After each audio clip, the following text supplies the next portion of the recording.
Good afternoon, everyone, and welcome to the Charlotte Ledger's 20th or so, I've lost count, Reporters Roundtable on this Friday afternoon. Hope everyone's doing well. We'll get started here in just a few minutes, but give everyone kind of a chance to get in and get situated. We have here, of course, Lindsey Banks, our assistant editor for the Ledger, and Tony Mecia, executive editor. How are you guys doing this rainy, on my end at least, Friday? It feels pretty good out there, actually. I know the heat is coming, but it feels nice out there right now if you can avoid getting wet.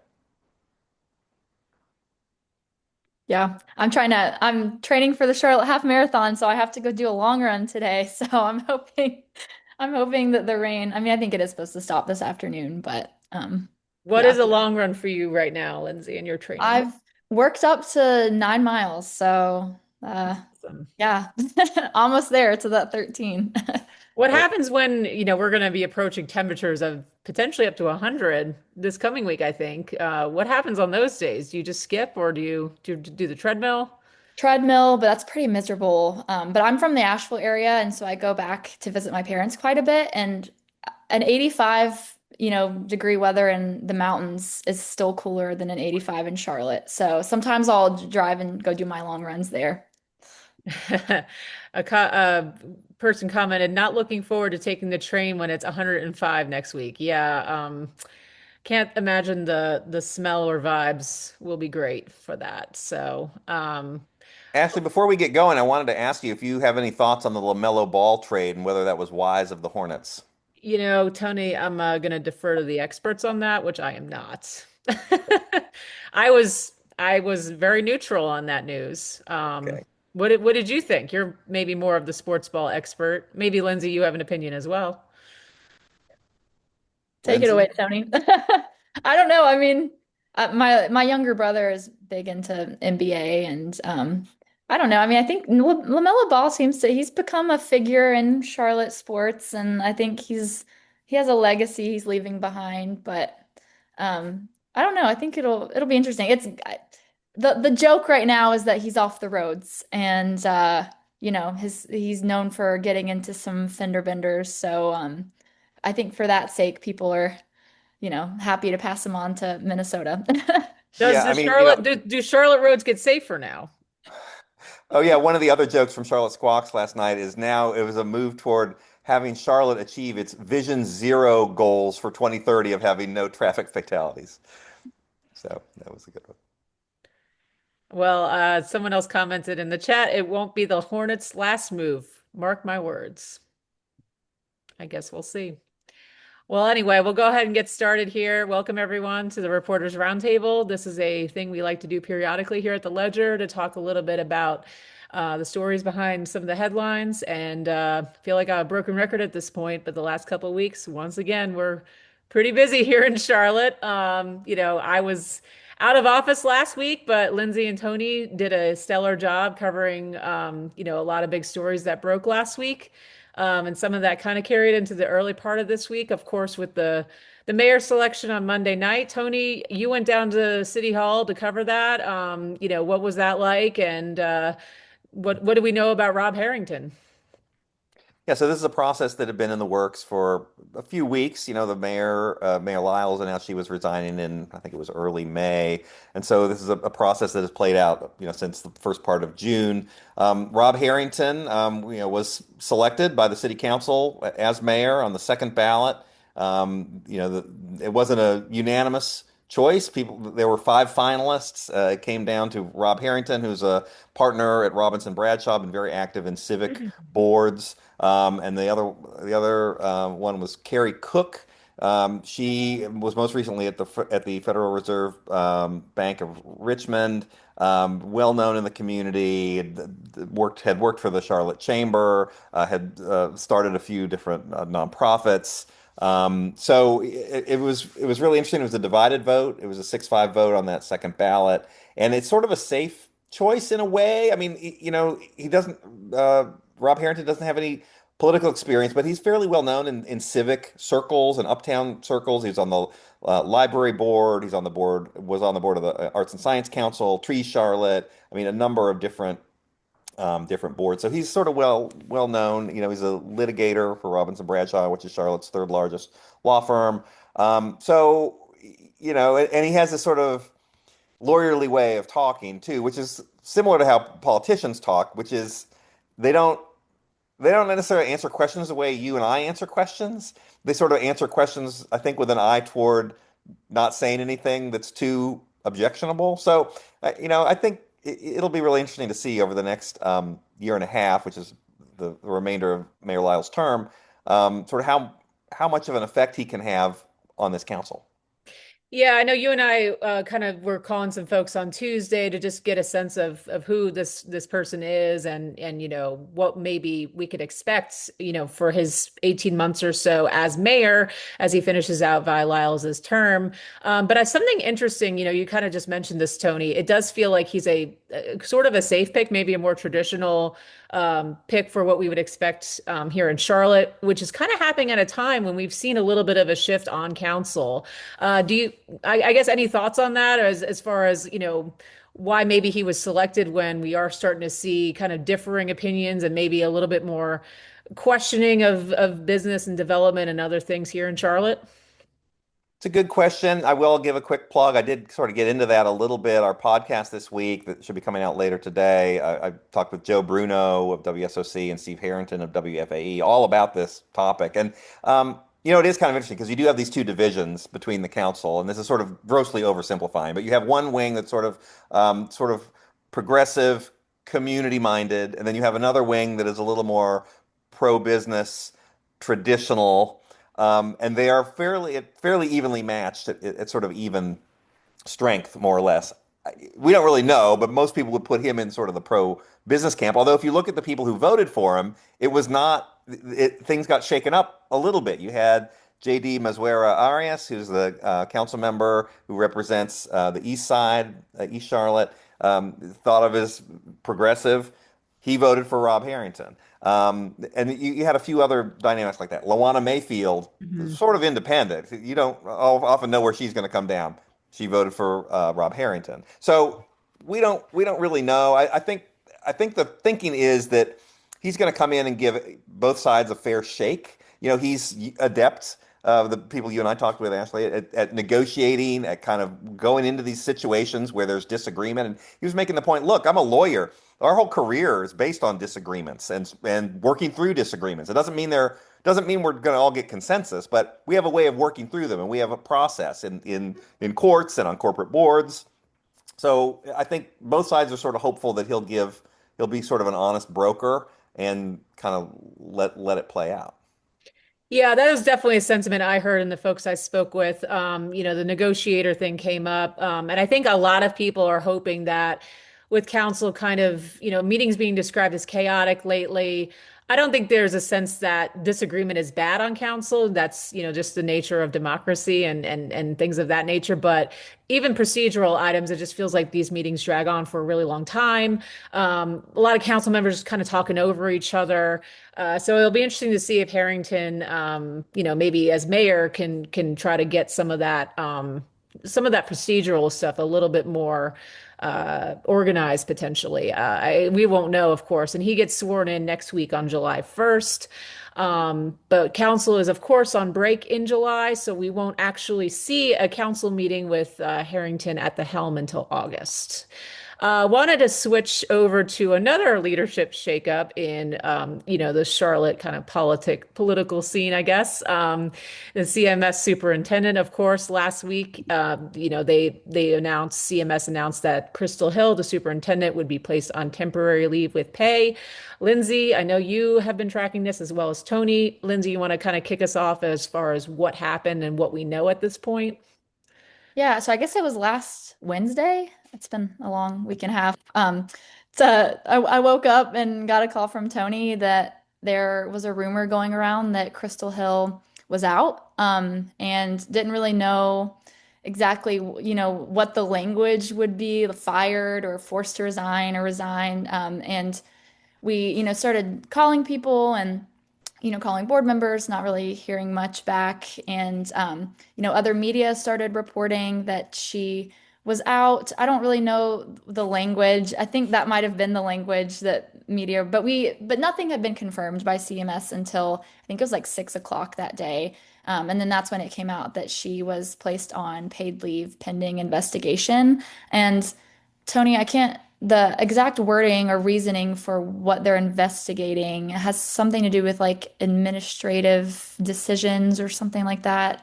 It was very vague. It was like administrative and operational issues or something like that. Yeah. And then nobody has said, neither side subsequently has said. Crystal Hill has said she doesn't know why they're investigating her, and the board says has not provided any more specifics.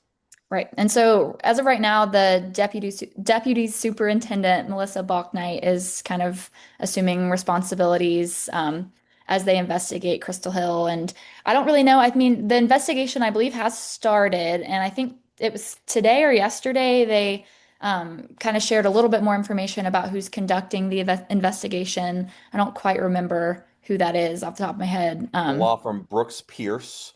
There were a number of public records requests that local media put in, and those came back yesterday. And so they said it's $275 an hour for the investigators, which is actually a discounted rate.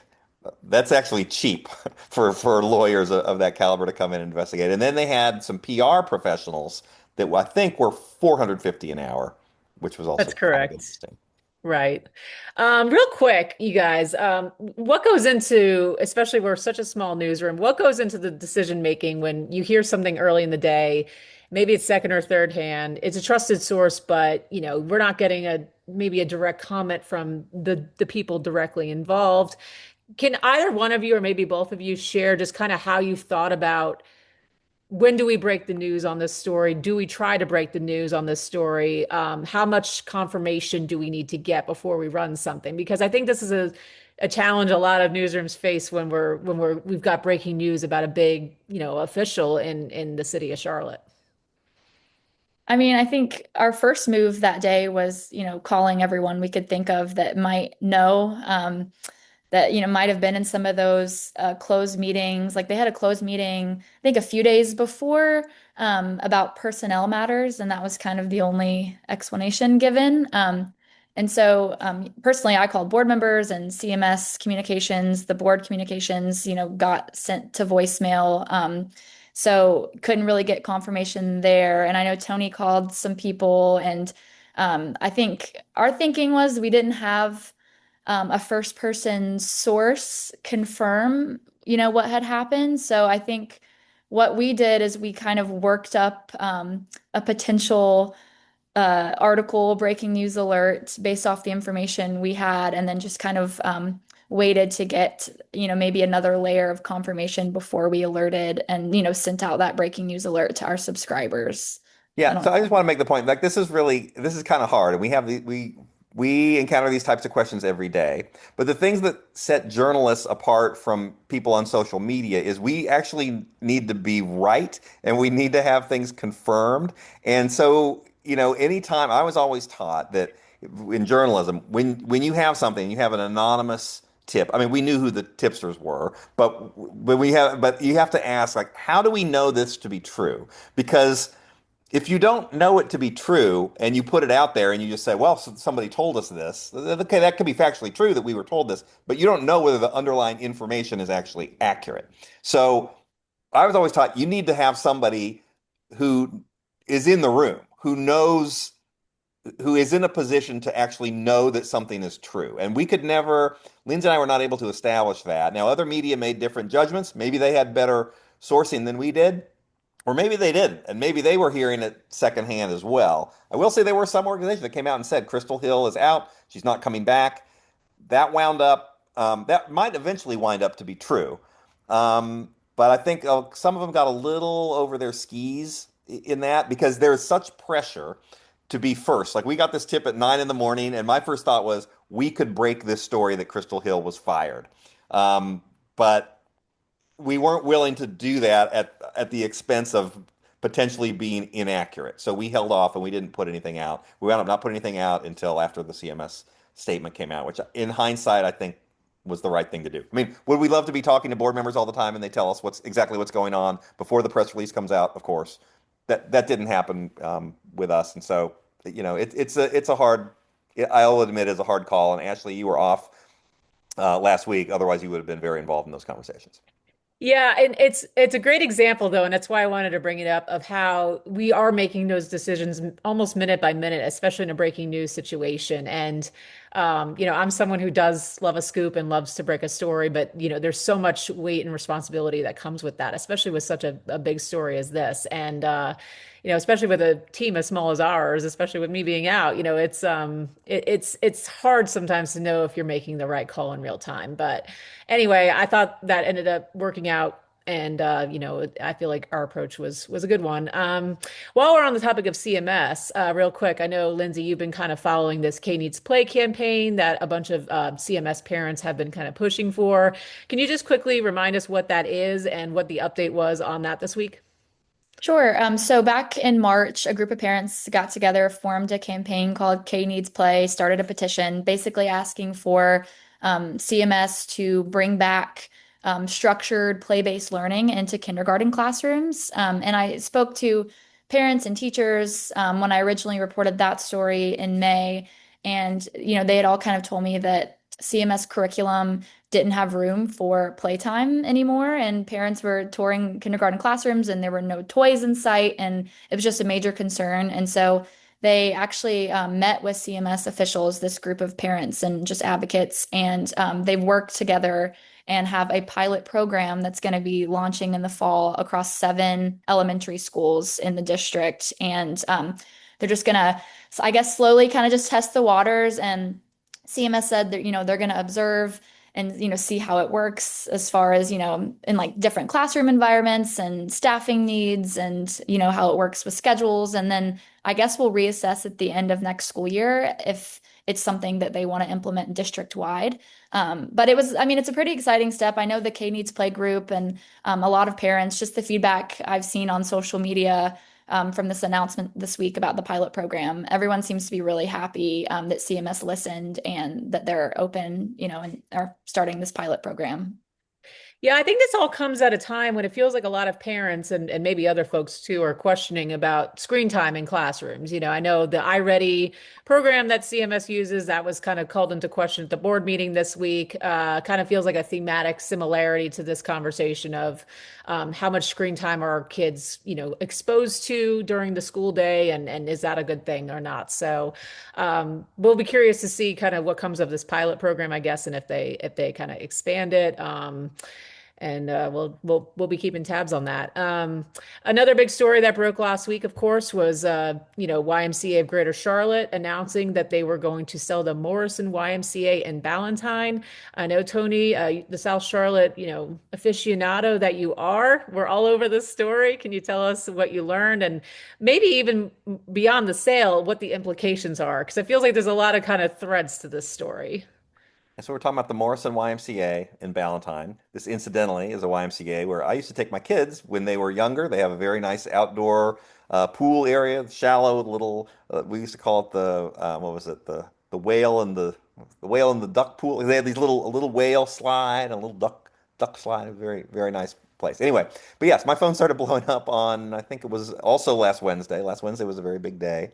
That the Y had put out that it was selling the Morrison Y to a church called Moments of Hope, which is David Chadwick's church. He's a well-known pastor, and that the sales price was $42.5 million, and the deal is expected to close next summer. A lot of people in Valentine are very upset about this. A lot of people are kind of scratching their heads and says, listen, this is a successful Y in a very family-friendly area. It's very well used. There's summer camps. There's after-school programs. They do a lot with the neighboring schools. I mean, I think Hawks Ridge is right next to it. Community House Middle is nearby. There's the county-owned athletic fields behind it that are well used. Like, how does this make any sense? And who is this church? And why is a church displacing a well-liked and community center? And the answer seems to be that the church has the money or thinks it will be able to raise the money to be able to close this deal. I talked to some land brokers who said that's a very, very high price. They said it's worth maybe 15, 20 million, even if you were to knock it down and build townhouses or apartments in there. But the church is just going to use it, use the facility. They have plans for the swimming pool. They're going to teach underprivileged children to swim there. But it really, a lot of people are mad about it and upset about it. I talked to the Y and their leadership, and they said, "Listen, this was a deal that came to us. Um, it was basically a deal we couldn't refuse. Essentially, is sort of what they were saying. They say they're very committed to South Charlotte. They can reinvest that money into other programs in South Charlotte and throughout their network to improve those, and it's just really being a good steward of their resources. But certainly a lot of, and we'll. I think it still remains to be seen if this deal actually can close, if they can raise the money for this. It's not a done. I mean, the deal is signed. They have an agreement, a signed agreement, but I don't know what the money situation is just yet. And the church still needs to raise millions of dollars. Yeah, the sale price was interesting to me too, 46.5 million. So yeah, I'm interested in that and 42.5. oh, I'm sorry. Yes. Thank you for correcting me on that. But do you think the Y is, as it says, still committed to South Charlotte and the Ballantyne area if this Y does end up closing and selling? I guess did they give you any indication of what reinvestment in YMCA facilities, especially in South Charlotte, actually means? It sounds like they're not ready to announce specifics on it yet. I mean, there is another Y in Ballantyne called Sarah's Y. It's more geared toward the Ballantyne corporate park. I mean, there's no pool. It doesn't have camps. It's kind of underused a little bit. It's in an office park essentially. Um, so I mean, they do have another presence in Ballantyne. There's the Harris Y in South Park, which is about 15 20 minutes away from the Morrison Y. There's the Brace YMCA, formerly the Siskey Y, which is in Matthews. That's about 15 20 minutes away. People say, well, that's not really convenient to Ballantyne. So I mean, it's not like the Y doesn't have programs in South Charlotte, but I think the thinking is they would maybe move some programs, augment some of the programs they have in those places. I mean, there's also and use it throughout the network. And I think, and then I know there's also something, the Y is doing a lot of things. It had a hard time after COVID when people weren't in gyms. They put a lot of things on hold. One of which was I mean, there were plans, to redevelop the NODA site, the Johnston Y, and I know Ashley, you had some reporting on that in the last week or two, right? Yeah, I know they had a deal with another developer, a couple years ago to redevelop that site. And, I had heard a few months ago that this group called Heatherwood, it's a developer out of the Long Island area in New York, was looking to work with the Y to redevelop a portion of the site, not the actual facility, but, they have a big parking lot over there. And, Noda with its growth and popularity, I mean, that's such a prime site. And, this week the Y did confirm to me that they are working with Heatherwood on the project. Again, the facility itself is not included in the redevelopment. In fact, the Y is investing some capital and trying to get that building a little bit more, I guess, modernized. But what's currently the surface parking lot for the YMCA is going to be like probably a mid-rise apartment project, some amount of ground floor commercial space, amenity space, things of that nature. I did ask, as someone who went to the Johnston Y many years ago, what happens with the parking if you're redeveloping the parking sites? The statement I kind of got was a little vague, but there will be a parking deck with this new development, and I think about 95 on-site spaces otherwise. So I imagine they're going to have some deal with the YMCA on that. Someone just in the comments said the site plan includes a lot of surface parking. Again, it looked like about 90, 95. It's Clayton, LOL. Well, you were a little number, Clayton, so I couldn't know. I didn't know who you were, but yeah, I think there was like 95 spaces included. But anyway, so yeah, some changes coming for some of the YMCA real estate. We'll certainly see what comes next on that front. Lindsay, I also wanted, while we're talking about development and, property acquisitions and things of that nature, you, for our Charlotte in Motion last week, did a deep dive on why we don't have more parks in Charlotte and Mecklenburg County. And I do think one of that is probably competition for land with developers. Can you just share a little bit about what you learned through that process? And do we know why we don't have more parks here in Mecklenburg County? It's a very complicated topic, and I do hear that question a lot. I've been covering parks, I think, in this area for a while now, and I go to a lot of meetings, and I just hear people ask, like, why we don't have more parks. And I think there are certain areas of Charlotte that do have more parks, but there are 17 areas in Mecklenburg County that are considered access gap areas. But essentially, like for the story, it's complicated, so I won't get too in the weeds, but If you've ever asked why Mecklenburg County doesn't have more parks. It's mainly because of the way that the city was kind of designed and planned. And, a lot of the parks that are ranked pretty high in the country were kind of designed and built around the parks themselves. But in Charlotte and Mecklenburg, parks were kind of an afterthought. So other development came first, and then now we're kind of in this place where it's like, we need to have a park here, but there's nowhere to put it. And so, I mean, that's kind of the main reason. And so now the Parks Department, the County Parks Department is kind of set with this task of land acquisition and, also acquiring the money and the budget to develop or activate the parkland is the term that they use. And then they're also trying to balance other recreational needs that residents have in the county, like greenways or upgrades to existing parks and regional rec centers and community rec centers. So there's a lot of needs across the county. There's only so much money. And so it's really, the Parks Department right now is really having to be very strategic and intentional about where they spend their money. So the past few years, it has been focused more on greenways, and I think everyone has probably noticed that and would agree with that. But I spoke to park officials for the story, and they told me that in the next or in 5 years, the hope is that they'll shift away from building greenways and renovating existing parks and instead activate and build new parks and then would shift to renovating the greenways that maybe need a little extra care. So the story gets into all of that and more. I don't know if that was kind of a high level explanation of what I learned, but I don't know. The park system here I think is really important to residents and people really care about greenways and parks here. And so yeah, so we'll definitely be watching the ledger. We'll keep an eye on new parks that open up and anything else that comes on our radar. One thing I found so interesting from your reporting on that was how rare it is for a new park to open, not just in Mecklenburg County, but it feels like kind of in a lot of places. It's, as people think about it, oh, it's a park. Like I'm sure they open all the time, which is a little bit of my perception. I knew it wasn't, every week, but the fact that what was the park director saying it was like the second park he had ever opened in his career. Is that right? Yeah, so Mecklenburg County Parks Director Nick Walker, he's been on staff now, I believe, over a year, but he's been a parks director in just his capacity for 10 years. And this was a park that opened in Mint Hill earlier this month, was only the second park he's ever opened as a director. And so this park in Mint Hill called Ezel Park, it was like an $8.5 million park, I believe, and the land was acquired back in 2001. So that's just kind of an example of another reason why we don't have as many parks as maybe some people think we should, is because it takes a long time. There's a lot of factors that go into it, a lot of planning and just setbacks with funding and land acquisition itself, takes a while. So this park opening up earlier this month was a big deal because it was in a gap area that the county has identified that does need more park access for residents.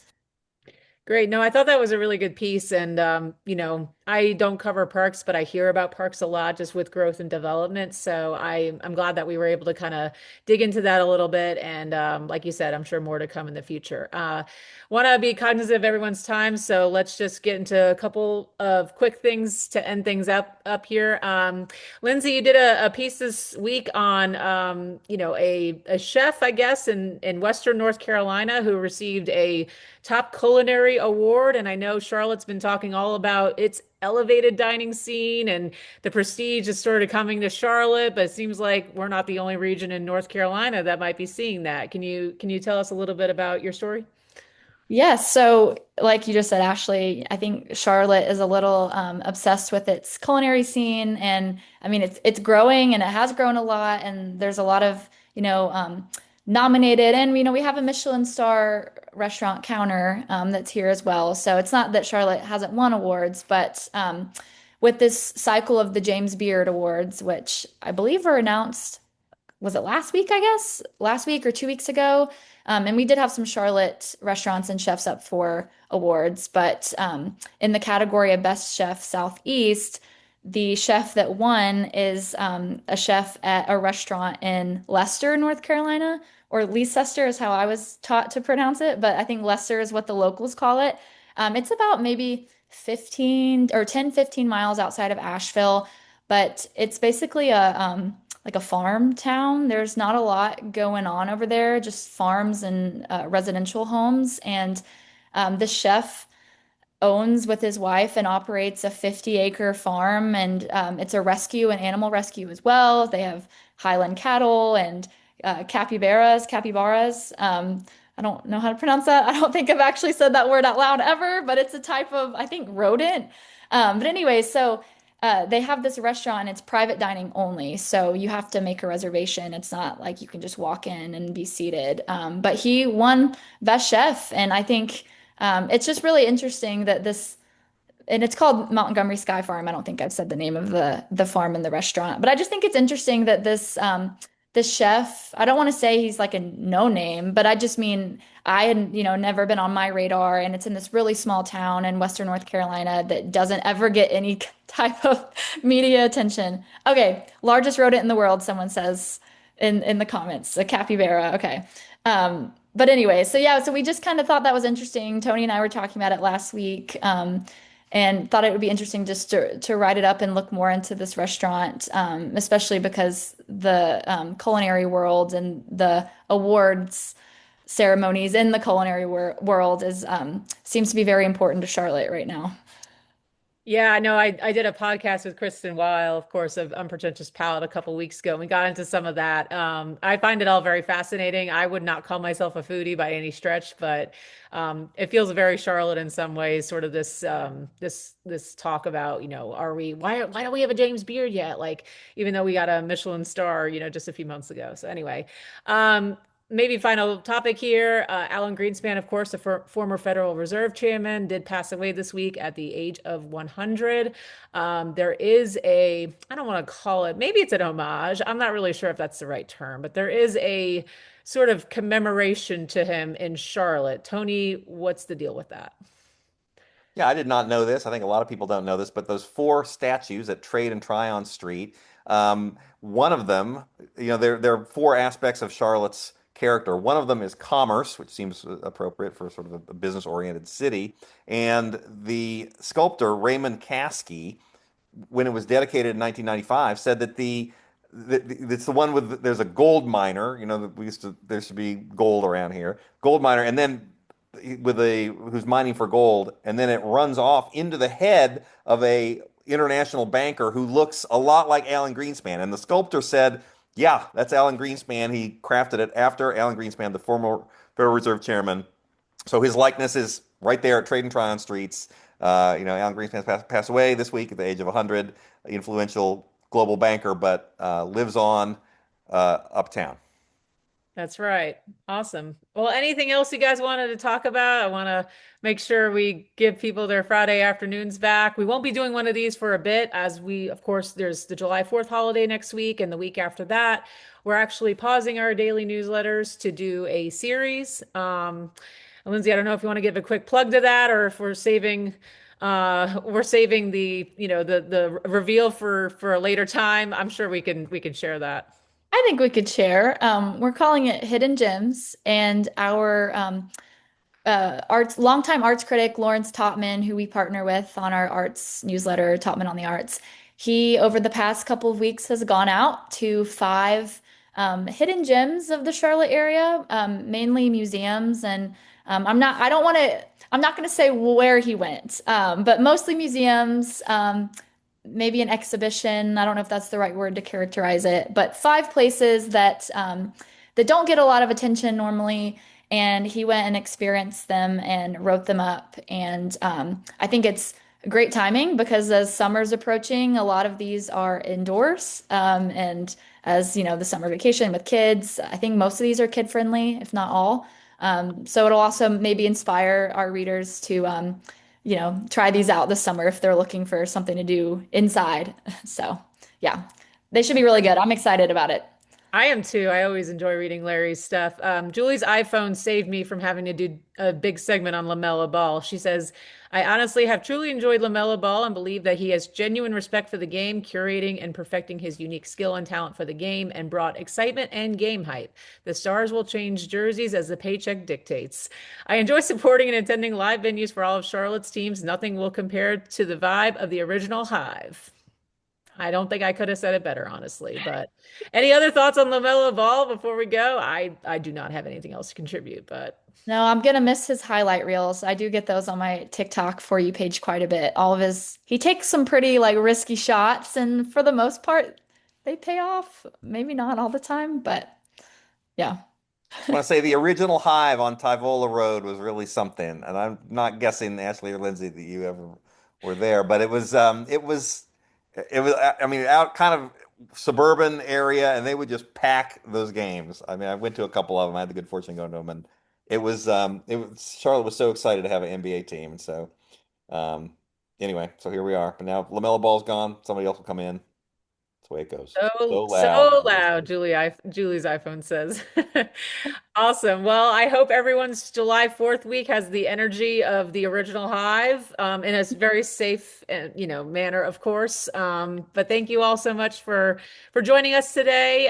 Like I said, we'll be kind of pausing a little bit on our daily newsletters over the next couple of weeks, but certainly we'll be working still on all the things. If you have any story ideas, feel free to reach out to us. But thanks so much for joining us this afternoon, and thanks, Lindsay and Tony, for your wonderful insight. Thanks. Have a great weekend. All right. Take care, Bye. everyone.